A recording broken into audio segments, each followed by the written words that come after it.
ही संकेत मिला कि बिना गुरु की कृपा के भगवान नहीं मिल सकते।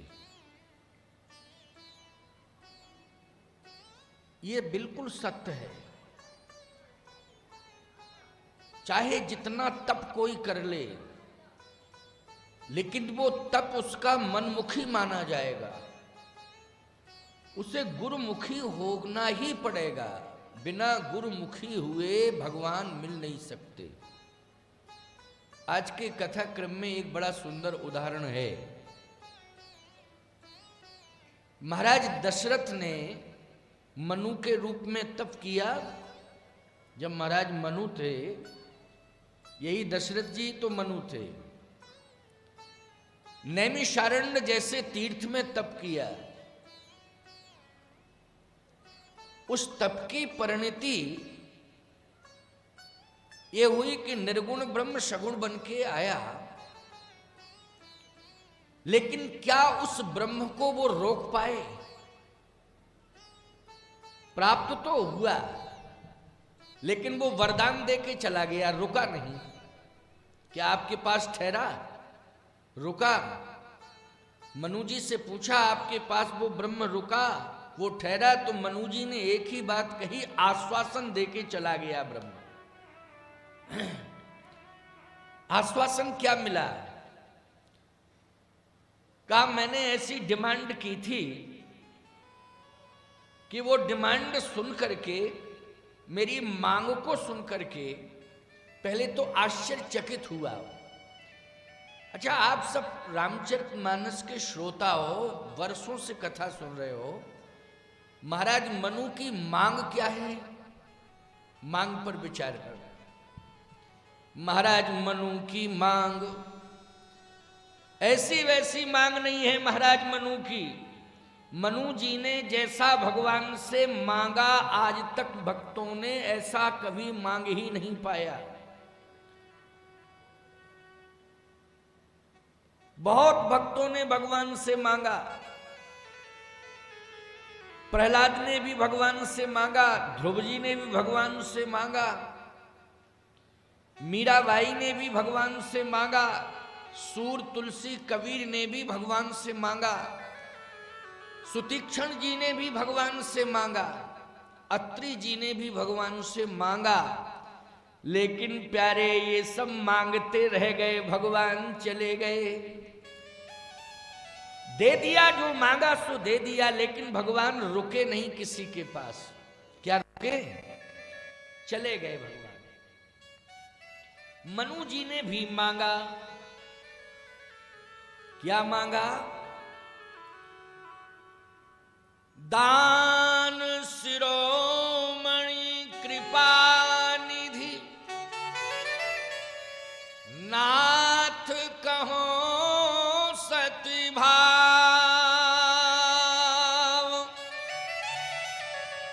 चाहो तुम ही समान सुत,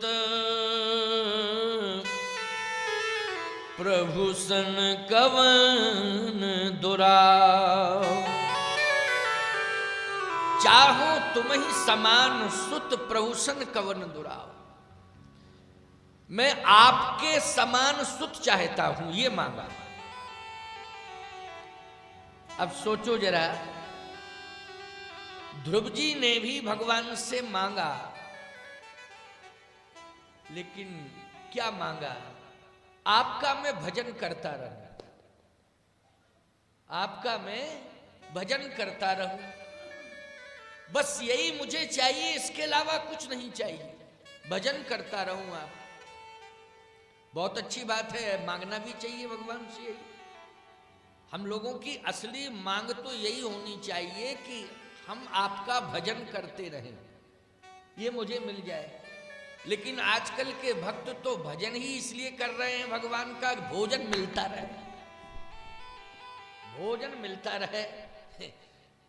नहीं नहीं, भोजन तो मिलेगा, ये कोई बहुत बड़ी बात नहीं, बहुत बड़ी उपलब्धि थोड़ी है भोजन। भोजन कौन भूखा रह सकता है संसार में? बोलो भाई। कीड़े मकोड़ों को भी भोजन मिल रहा है कि नहीं मिल रहा है? तुम तो इंसान हो। लेकिन भजन करता रहूं, ये मांग होनी चाहिए। और भजन का अर्थ केवल यही नहीं है कि हाथ में माला लिए रहूं, वो भजन होता रहे। भज सेवायाम धातु से भजन शब्द निष्पन्न हुआ है। इसका मतलब है हम भगवान से ये मांगे कि हे रघुनंदन, हे प्रभु, ऐसी कृपा कर दो कि इन हाथों से समाज की सेवा होती रहे, इन्हीं हाथों से आपका भजन होता रहे। तो सेवा भी मांगो और भजन भी मांगो। सेवा रूपी भजन बहुत आवश्यक है। तो प्रहलाद जी ने भगवान से यही मांगा कि हे स्वामी, हे नारायण, हे प्रभु, आपका स्मरण मेरी जिह्वा पर बना रहे, आपका नाम कभी भूलूं ना। ध्रुव जी कहते आपका भजन जिह्वा से करता रहूं, आपका नाम न भूले, इस जिह्वा से किसी अन्य का नाम ना आवे, आप ही का नाम केवल, बस यही होता रहे, इस जिह्वा से आपका भजन होता रहे। मीरा जी कहती हैं आपका नित्य दर्शन होता रहे, हर पल हर क्षण आपका दर्शन होता रहे, मैं आपसे कभी विलग ना हूं। तो लो बोलो, भगवान ने मीरा जी को अपने हृदय में स्थान दे दिया कि नहीं दे दिया? सदा सदा के लिए मीरा जी कहां निवास बना चुकी हैं? भगवान के हृदय में। लेकिन मनु जी ने क्या मांगा? मनु जी ने चाहो तुम्हें समान सुत, आपके समान सुत चाहिए। बड़ी विचित्र मांग है। सुत मानी बेटा। भगवान ने कहा कि मैं बेटा बन जाऊं? हां, आप बन जाओ या आपके समान कोई हो। भगवान बोले मेरे समान तो कोई दूसरा है ही नहीं। राम समान राम निगम कहें, राम के समान केवल राम है, दूसरा कोई है ही नहीं। तो भगवान कहते हैं मनु जी, मेरे समान तो कोई दूसरा है ही नहीं, अब मैं ही हूं, तो अब आप निर्णय ले लीजिए, मेरी तो मांग है। भगवान ने कहा आप सरिस खोजूं कहां जाई, नृप तुए तने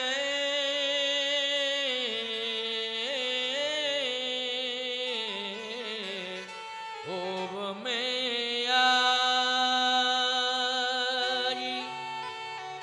नृप तुए तने होव में आई। मैं स्वयं बेटा बन के आऊंगा। किसी ने मनु जी से कहा कि आपने ये मांगा कि भगवान बेटा बन के आए, मेरे बेटे बन जाएं।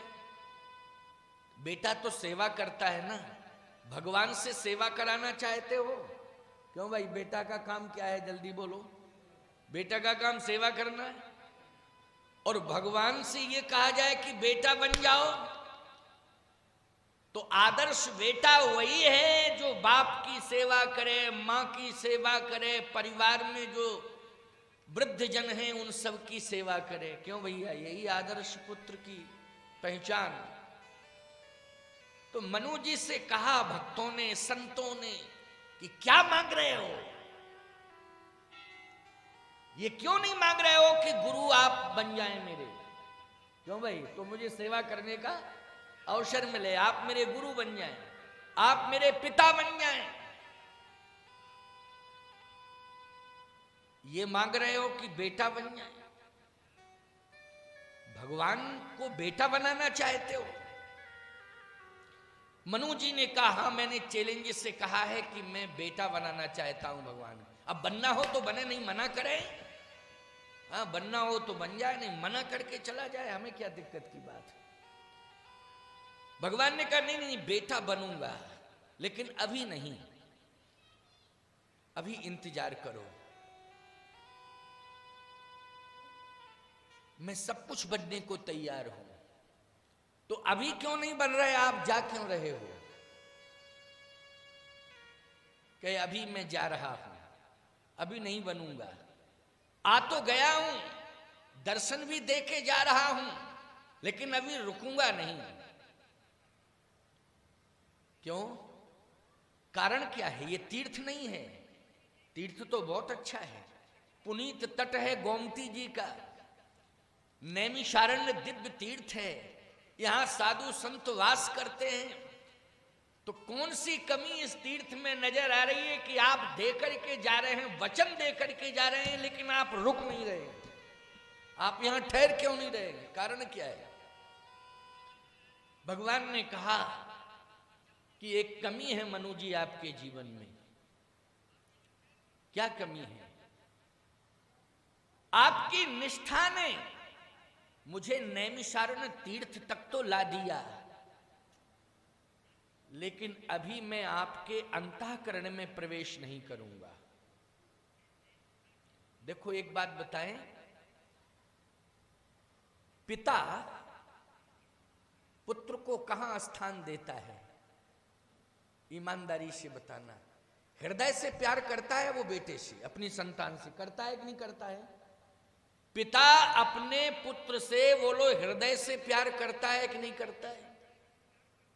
संतान से हृदय से प्यार करता है। इसका मतलब है कि हृदय से अगर संतान से प्यार करता है पिता, तो संतान को स्थान कहां देता है? हृदय में ही देता है। यही उसका मोह है। वैसे हृदय में स्थान परमात्मा को देना चाहिए, लेकिन वो परमात्मा को ना दे करके संतान को जगह देता है हृदय में, क्योंकि वो मोह है, उसे विवश करता है। मोह क्या करता है? विवश करता है। मोह सकल व्याधन कर मूला, व्याधियों का मूल ही मोह है। इसलिए मोह के कारण जितनी व्याधियां, सही बताओ हम आपसे पूछ रहे, ज्यादा से ज्यादा व्याधियां पड़ोसियों के द्वारा नहीं मिलती हैं, ज्यादा से ज्यादा व्याधियां संतान के द्वारा ही मिलती हैं। मिलती हैं कि नहीं मिलती हैं? एक बार पड़ोसी कुछ मांगने में संकोच करेगा, लेकिन आपकी संतान ईमानदारी से बताओ छाती ठोक के आपसे मांगती है कि नहीं मांगती है? हमें ये चाहिए, ये क्यों नहीं लाए, ये चाहिए, ये क्यों नहीं लाए? आप खोपड़ी पकड़ के खुजलाने लगते हो कि क्या बतावें, इससे अच्छा तो हम साधु बन जाते तो ठीक था, है? किसी तीर्थ में चले जाते तो ठीक था। ये गृहस्थ आश्रम में अनेक प्रकार की बाधाएं आ रही हो, व्याधियां आ रही हैं, तमाम प्रकार की डिमांडें आ रही हैं, और कोई दूसरा नहीं, मुझे परेशान कर रही है मेरी संतान ही। लेकिन मोह के कारण तुम परेशानी सहते रहते हो, लेकिन परिवार से विलग नहीं होते हो। यह है मोह। तो महाराज मनु भी परमात्मा से मोह करना चाहते हैं, लेकिन परमात्मा से मोह तो करना चाहते हैं, परंतु पुत्र के रूप में मोह करना चाहते हैं। महाराज मनु पिता के रूप में नहीं प्राप्त करना चाहते हैं, गुरु के रूप में प्राप्त नहीं करना चाहते हैं, मित्र के रूप में भी प्राप्त नहीं करना चाहते हैं, परमात्मा को पुत्र के रूप में प्राप्त करना चाहते हैं। इसका एक भाव और है, बड़ा अद्भुत भाव है। महाराज मनु को भगवान से मोह है। जैसे एक पिता को पुत्र से मोह होता है, वैसे ही परमात्मा के प्रति मोह है। वो परमात्मा को पुत्र के रूप में चाहते हैं। अरे भैया, यदि परमात्मा के प्रति मोह हो जाए तो इससे अच्छी बात और क्या होगी? लेकिन समस्या तो ये है कि पुत्र के रूप में प्राप्त करके मोह करना चाहते हैं, तो अपने लिए नहीं। किसके लिए? आप सबके लिए। पुत्र के रूप में महाराज मनु अपने लिए नहीं चाह रहे हैं परमात्मा को, आप सबके लिए, समाज के लिए चाह रहे हैं। क्योंकि संसार में जितनी भी संतानें हैं वो सब महाराज मनु की संतान हैं। प्यारे, हमारी संतान किस तरह का आचरण करे, ये शिक्षा लो, जिसे मैं पुत्र के रूप में समाज में ला रहा हूं। समझ गए हो कि नहीं बात? इस तरह का आचरण होना चाहिए। भगवान ने कहा कि अभी नहीं, थोड़ा इंतजार करो। कहा क्यों? बोले आपको अभी गुरु नहीं मिला कोई। कौन नहीं मिला? गुरु। बिना गुरु के मैं ठहरता नहीं हूं किसी के पास। बिना गुरु के मैं ठहरता नहीं हूं। ठीक है, दूर से कोई मुझे पाले, मेरा दर्शन कर ले, ये अलग बात है, लेकिन उसके अंतःकरण में मैं तभी प्रवेश करता हूं जब गुरु की प्राप्ति उससे हो जाती है और गुरुदेव के द्वारा आशीर्वाद प्राप्त हो जाता है, तभी मैं उसके अंतःकरण में प्रवेश करता हूं। बिना गुरु की कृपा के मैं ठहरता ही नहीं हूं। इसलिए गुरु की बहुत बड़ी आवश्यकता है। बोलो है कि नहीं? बिना गुरु के भगवान मिलते नहीं हैं, और बिना गुरु के ज्ञान नहीं मिलता है, न बिना गुरु के भगवान मिलता है। बोलो भाई, बिना गुरु के अगर कुछ मिलता है किसी को तो अभिमान मिलता है, न ज्ञान मिलता है, न भगवान मिलता है। बिना गुरु के क्या मिलता है? अभिमान मिलता है। अभिमान की नहीं, और अभिमान पतन का कारण होता है। इसलिए गुरु की आवश्यकता है। गुरु जब तक नहीं, गुरु की शरण जब तक नहीं मिलेगी तब तक मैं स्थिर नहीं हो सकता हूं। अस्थिरता बनी रहेगी। मुझे स्थिर करना है, अंतःकरण में स्थित करना है, तो गुरु को माध्यम बनाना पड़ेगा। मुझे ऐसा लगता है कि भगवान आश्वासन देके चले गए कि आप अयोध्या के राजा बने और शत्रुपा जी अयोध्या की रानी बने, और मैं बेटा बन के आऊंगा। लेकिन 60,000 वर्ष हो गए महाराज दशरथ को। सोचिए जरा, 60,000 वर्ष। वाल्मीकि रामायण के अनुसार महाराज दशरथ की आयु 60,000 वर्ष की हो गई, लेकिन महाराज श्री दशरथ के संतान ही नहीं हुई। 60,000 वर्ष तक संतान नहीं हुई। अरे भाई, कारण क्या है? गुरु नहीं मिला क्या? गुरु तो मिल गया था उन्हें। महाराज दशरथ के गुरु कौन हैं? श्री वशिष्ठ जी महाराज। और दशरथ जी के पिता के गुरु कौन हैं? बोले वशिष्ठ जी महाराज। उनके पिता के गुरु कौन हैं? कहा वशिष्ठ जी महाराज। यहां तक महाराज इक्ष्वाकु से लेकर के महाराज दशरथ तक की परंपरा जो चली आ रही है, उसमें गुरु का स्थान किसको मिला? महाराज वशिष्ठ जी को। वशिष्ठ ही गुरु रहे, और साधारण गुरु नहीं है। कहे कौन से गुरु, कैसे गुरु, इनकी क्या स्थिति है, इनकी क्या बौद्धिक क्षमता है। कहे गुरु विवेक सागर जग ज्ञाना,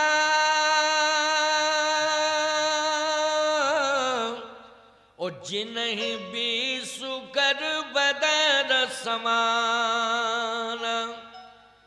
ऐसे विवेक के सागर हैं वशिष्ठ जी महाराज कि समुद्र की गहराई को कोई भले ही माप ले। वैसे तो समुद्र की गहराई को मापने का कोई मापदंड अभी तक तैयार नहीं हुआ, लेकिन शायद समुद्र की गहराई को कोई माप ले, लेकिन गुरु वशिष्ठ के ज्ञान की गहराई को मापने का कोई मापदंड अभी तक तैयार नहीं हुआ। ऐसा गुरु मिला है अयोध्या को, ऐसा गुरु मिला है अयोध्या के राजाओं को। ऐसा गुरु पाकर के भी भगवान अभी तक नहीं मिला।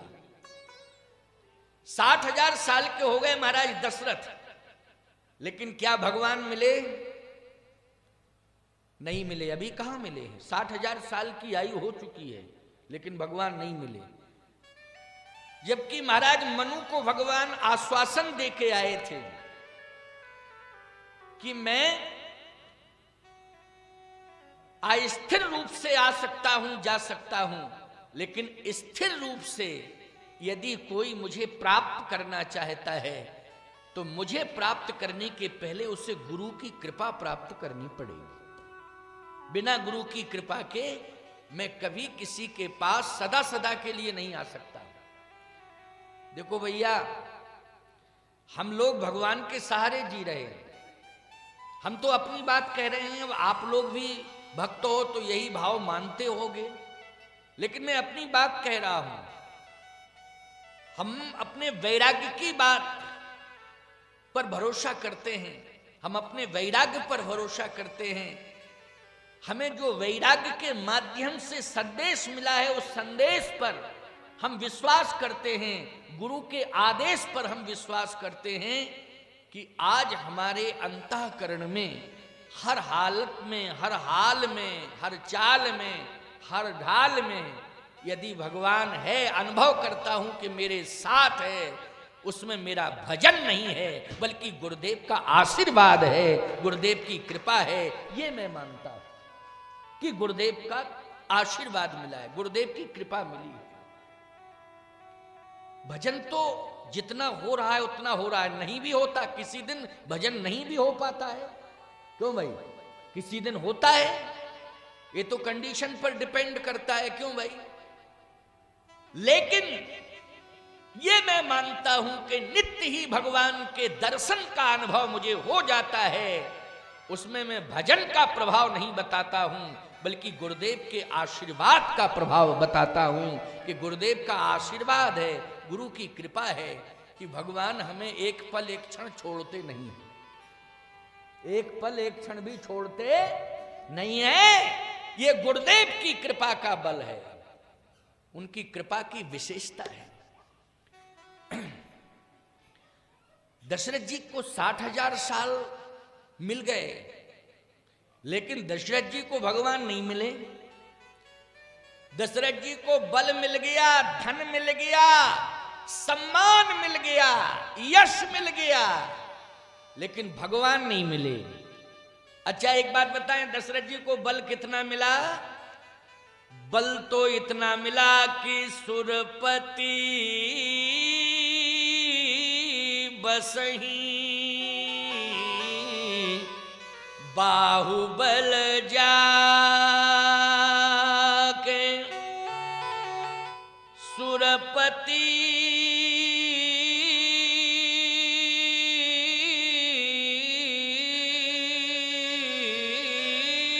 बसई बाहुबल जाके नरपति रही सकल रुखता के। बोलो, ये भुजाओं का बल है। इसका मतलब है कि बल मिल गया। आपको बल मिल सकता है पुरुषार्थ से, आपको धन भी मिल सकता है पुरुषार्थ से,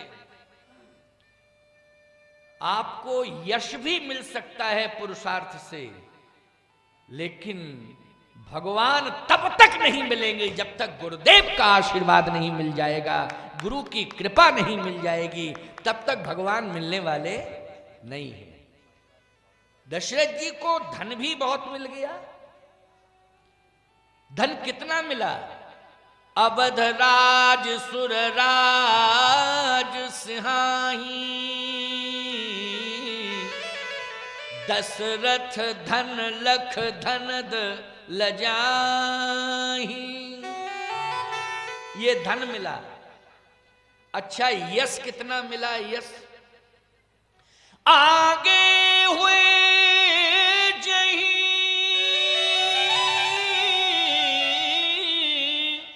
सुरपति लही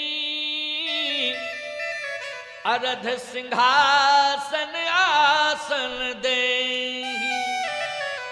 बोलो भाई, ये सम्मान मिला कि नहीं? यश मिला कि नहीं मिला? इंद्र सिंहासन ही छोड़ देता है। महाराज दशरथ आते हैं तो इंद्र सिंहासन छोड़ देता है और अगवानी करता है। बोलो, इसको क्या यश कहते हैं कि नहीं कहते हैं? यश।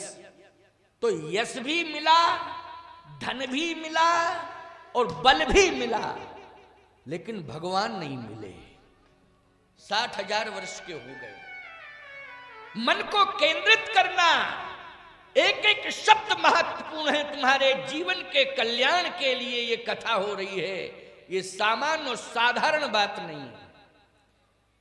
और ये रामचरितमानस पर आधारित बात कर रहा हूं, प्रमाण भी दे रहा हूं। अप्रमाणिक बात नहीं कर रहा हूं, प्रमाण दे रहा हूं। 60,000 वर्ष हो गए, धन मिल गया, बल मिल गया, यश मिल गया, लेकिन भगवान नहीं मिले। भगवान नहीं मिले। 60,000 वर्ष की आयु हो गई, भगवान नहीं मिले। तब मिले कैसे भगवान? गोस्वामी जी कह रहे हैं, एक बार भूपति मन माही, एक बार भूपति मन माही, भई गलानी मोरे सुत नाही, भई गलानी मोरे सुत नाही, भई गलानी मोरे सुत नाही, भई गलानी मोरे सुत नाही, भई गलानी मोरे सुत नाही, भई